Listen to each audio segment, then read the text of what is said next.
പ്രേക്ഷകർക്കും filmy things എന്ന YouTube ചാനലിലേക്ക് സ്വാഗതം.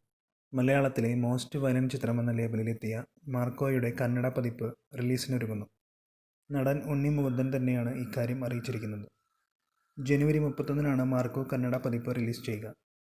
റിലീസ് വിവരം പങ്കുവച്ചുകൊണ്ട് പുതിയ പോസ്റ്ററും അണിയറ പ്രവർത്തകർ പുറത്തിറക്കിയിട്ടുണ്ട്. കുമാർ ഫിലിംസാണ് ചിത്രം കന്നഡയിൽ റിലീസ് ചെയ്യുക. ഇതിനിടയിൽ മാർക്കോ സിനിമയുടെ ഔദ്യോഗിക കളക്ഷൻ പുറത്തുവിട്ട് നിർമ്മാതാക്കളായ ക്യൂബ്സ് എൻ്റർടൈൻമെൻറ്റ്സ്.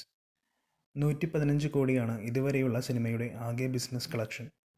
ഇപ്പോഴും ലോകമൊട്ടാകെ 450 സ്ക്രീനുകളിൽ സിനിമയുടെ പ്രദർശനം തുടരുകയാണ്. ഹനീഫ് അദനി സംവിധാനം ചെയ്ത ചിത്രം കഴിഞ്ഞ വർഷത്തെ സെൻസേഷൻ ഹിറ്റുകളിൽ ഒന്നായിരുന്നു. 100 കോടി ക്ലബിലെത്തുന്ന ഉണ്ണി മുകുന്ദൻ്റെ ആദ്യ ചിത്രമാണ് മാർക്കോ.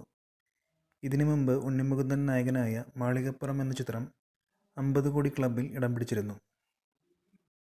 റിലീസ് ചെയ്ത മലയാളം, തമിഴ്, തെലുങ്ക്, ഹിന്ദി ഭാഷകളിലെല്ലാം ചിത്രം നിറഞ്ഞ സദസ്സിൽ പ്രദർശനം തുടരുകയാണ്.